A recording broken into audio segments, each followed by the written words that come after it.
Assalamualaikum warahmatullahi wabarakatuh. Masih bersama Deden Kreator Pemini. Kali ini bertepatan di malam Kamis, pengajian rutin malam Kamis ya, di Masjid Al-Islah Petamburan, pimpinan Habib Rizik Indonesia dan para ulama dan para ustadz dan para kiai. Nah, si Ocoy, adab dong, masa berdiri, nggak teriak-teriakan, malu. Ngaji kok begitu sih? Mohon maaf pemirsa. Oke, ikuti gua. No, udah ada juga Bang Muhammad, kita mau berangkat. Siap.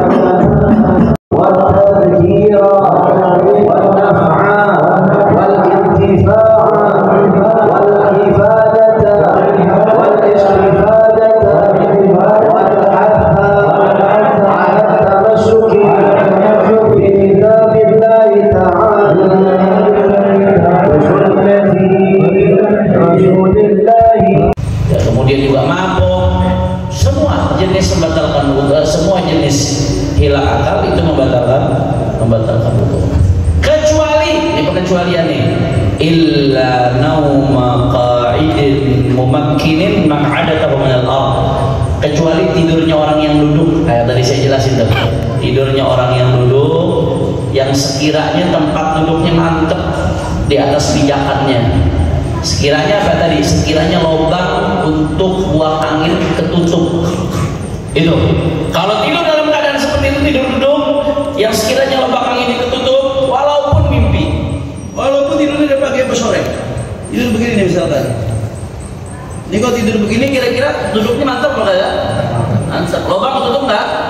Tutup tidur begini. Itu coba aja, coba ketutup. Kecuali kalau udah lost ya.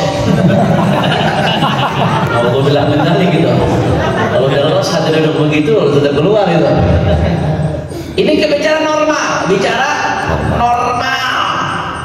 Kalau orangnya normal, dia tidur begini nggak bakal keluar angin. Mau tidurnya sejam 2 jam kalau tidur begini gak batal. Makanya kalau orang Jumatan ketiduran, nah ini sering nih, yang kelihatan muka-muka tidur kalau Jumatan. Pergi Jumatan ketiduran. Tutup lemah, Allahu Akbar, Allahu Akbar, langsung bangun, langsung sholat. Sah apa kagak? Sah. Yang penting tidurnya posisinya mantap, sekiranya angin itu nggak keluar dari lubang.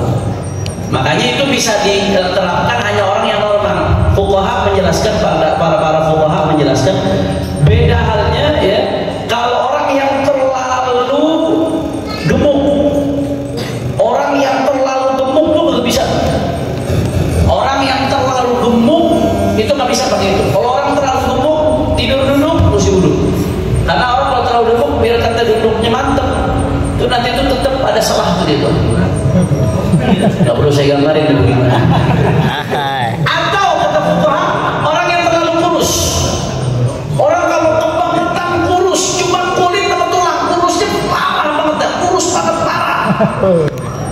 Kalau pakai baju bukan lagi XXXS, kurus banget, kecang corang, udah kecang corang.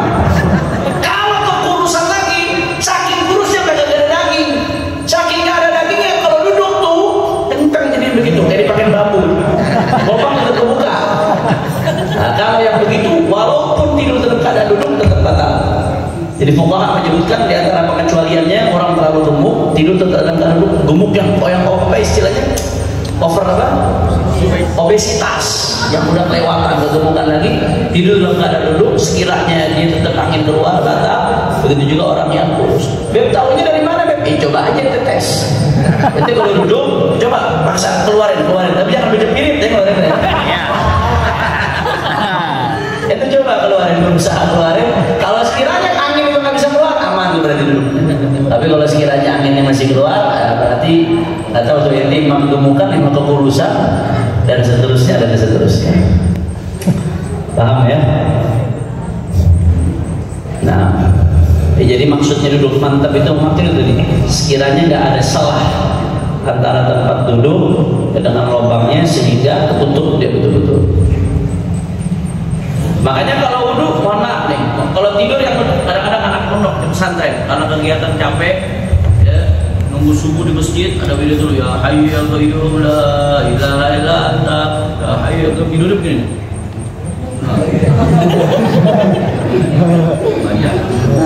Anda mau nanya kalau tidur begitu batal apa enggak? Tapi tahu dari mana? Bukan pengalaman.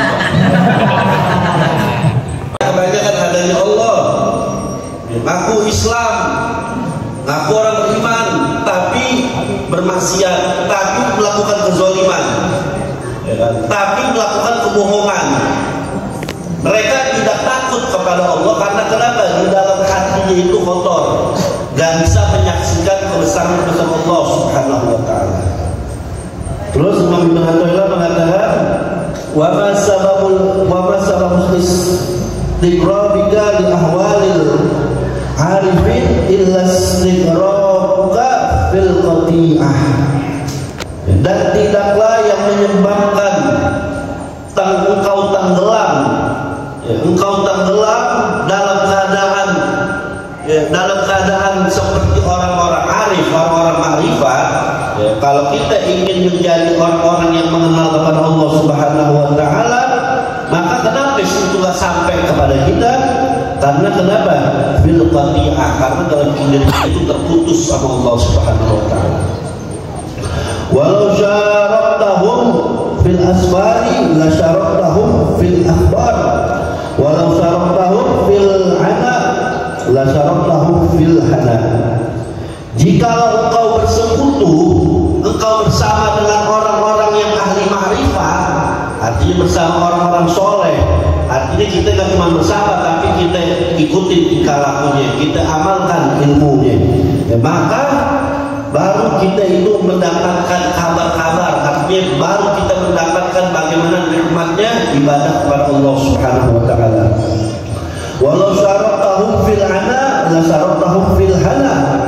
Jikalau engkau bersama mereka bersama mereka di dalam kita menghadapi, ya, di dalam kita menghadapi kesusahan, maka kalau kita bersama mereka ketika kita menghadapi kesusahan, ya, maka la syaraktahum fil hana, maka engkau kalau bersama mereka ketika engkau susah, engkau mendapatkan kesusahan itu nanti pada akhirnya mendapatkan yaitu kebajikan, ya, mendapatkan kenikmatan. Kalau orang soleh ketika mendapatkan itu berbagai macam musibah, berbagai macam tantangan, ya kan, kita lihat mungkin ini biasa aja, tapi Nabi pernah ngasih tahu sesungguhnya orang yang paling banyak cobanya itu apa? Al-anbiya, tsumal auliya, tsumal ulama, tsumal bil amsal bil amsal. Yang paling banyak diuji oleh Allah itu para nabi. Para nabi luar biasa ujiannya. Terus apa? Para auliya. Terus apa? Para ulama. Ya kan? Mereka itu mendapat ujian besar, tapi kelihatannya enteng aja. Nah, ada hampir kan?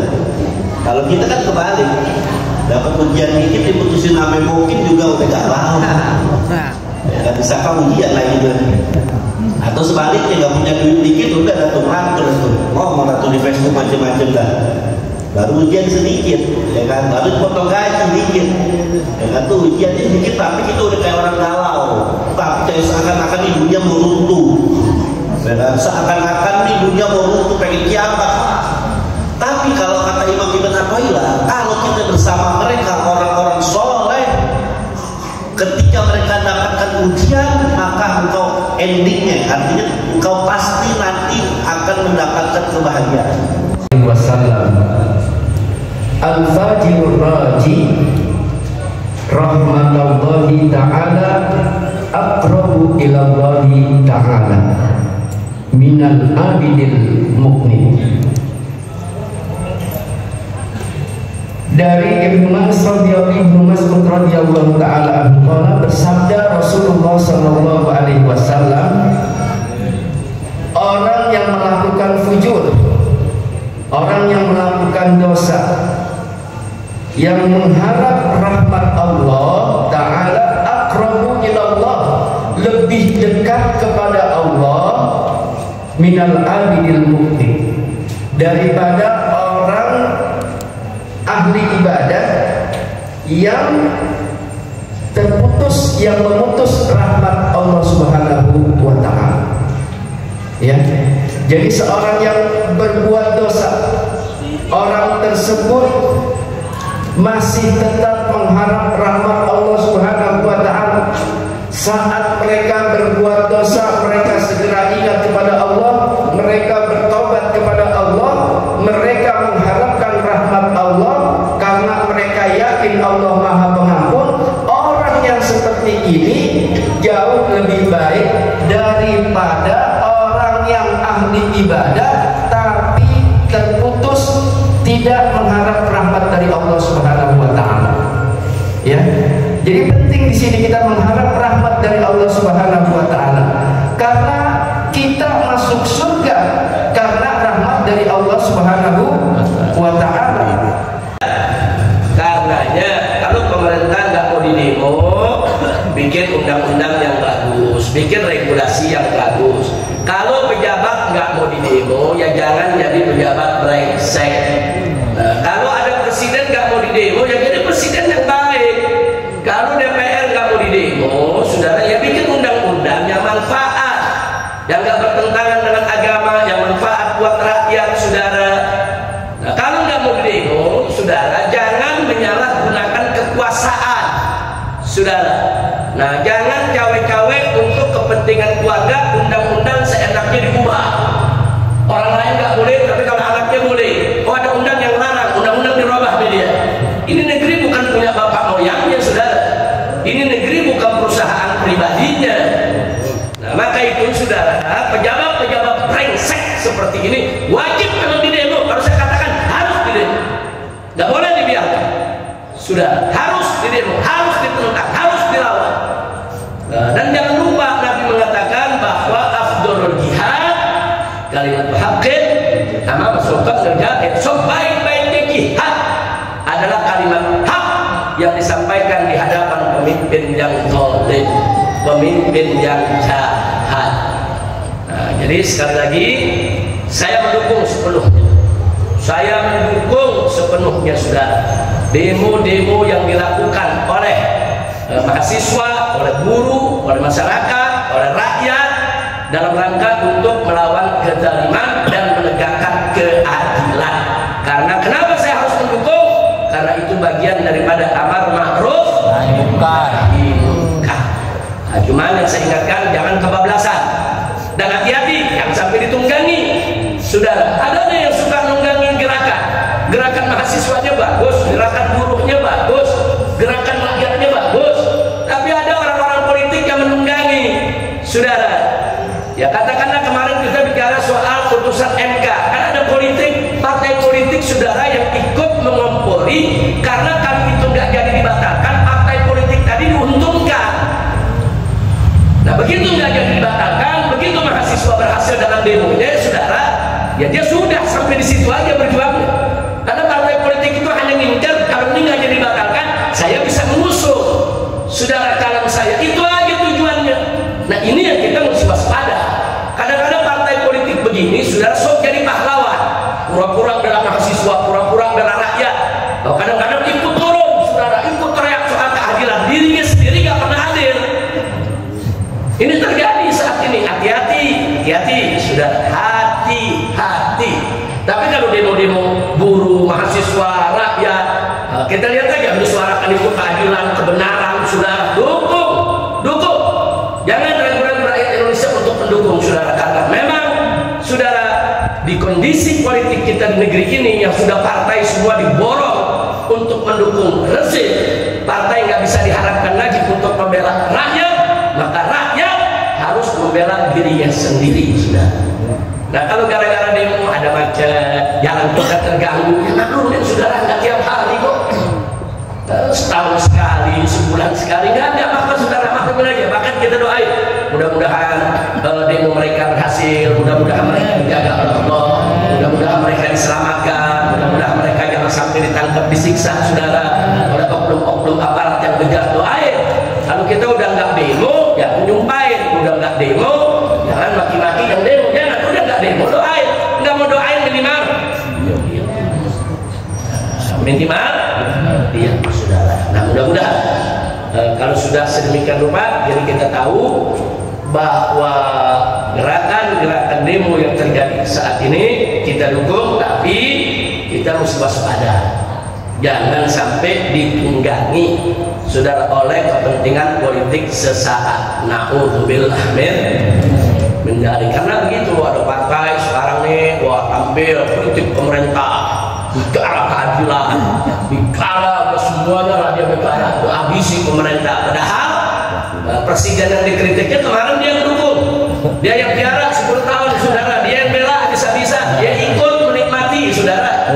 Tapi begitu di ujung merasa nggak bisa dimanfaatkan lagi, tampil tengah masyarakat jadi pahlawan. Jangan ketipu yang begini saudara, jangan ketipu saudara. Ini orang Indonesia ini gampang melupain catatan buruk, di mana saat mereka punya kekuasaan mereka lupa rakyat kecil, begitu kan?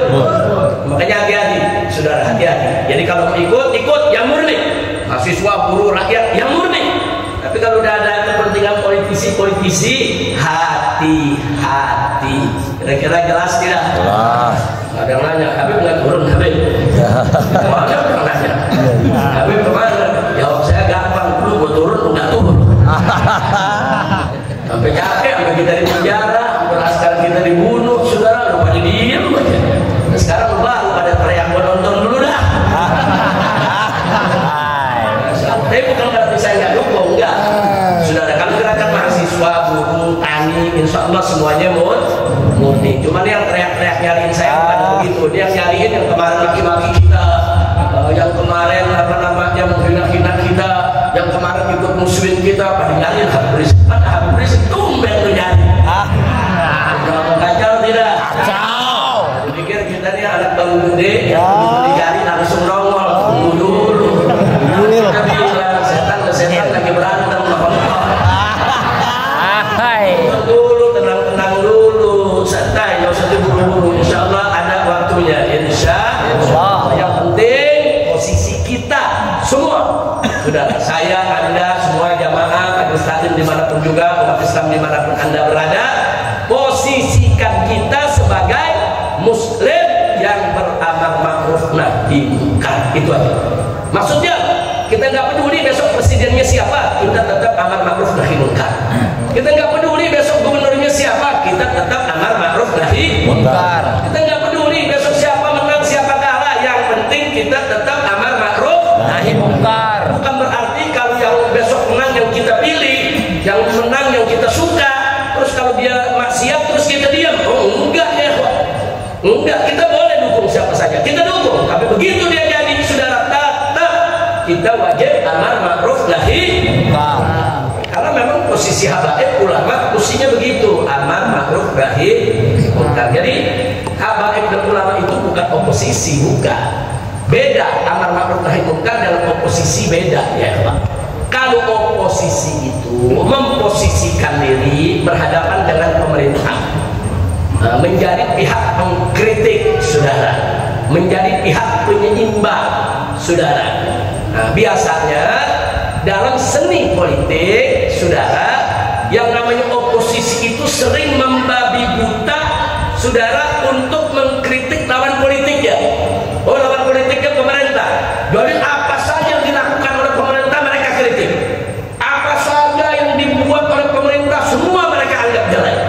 Itu oposisi, seringnya begitu. Para ulama nggak boleh begitu saudara, nggak boleh saudara. Kita kepada pemerintah selama putusannya bagus, tidak bertentangan dengan syariat Islam, tidak merugikan rakyat, tidak membahayakan negara saudara, maka wajib kita dukung, wajib kita terima. Oh ya, ini putusan bagus, baik dari segi agama, bangsa, negara, semuanya baik, dukung. Jangan ragu-ragu untuk memujinya, walaupun kita nggak suka kepada pemerintahnya sudah, puji. Yang berhak dipuji, puji sudah. Walaupun datangnya dari orang kafir sekalipun, kalau dia benar, dia mengambil keputusan yang bagus sudah.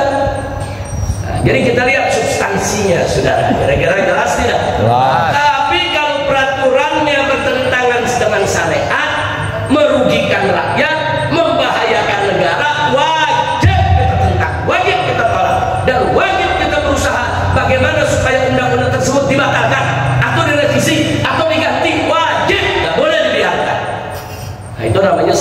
amar ma'ruf nahi mungkar. Kira-kira jelas tidak? Jadi bukan oposisi, bukan. Jangan bilang Habib Rizik oposisi, enak aja. Bahwa partai itu punya, anggota dewan bukan, pejabat bukan, dari mana oposisi? Sudah.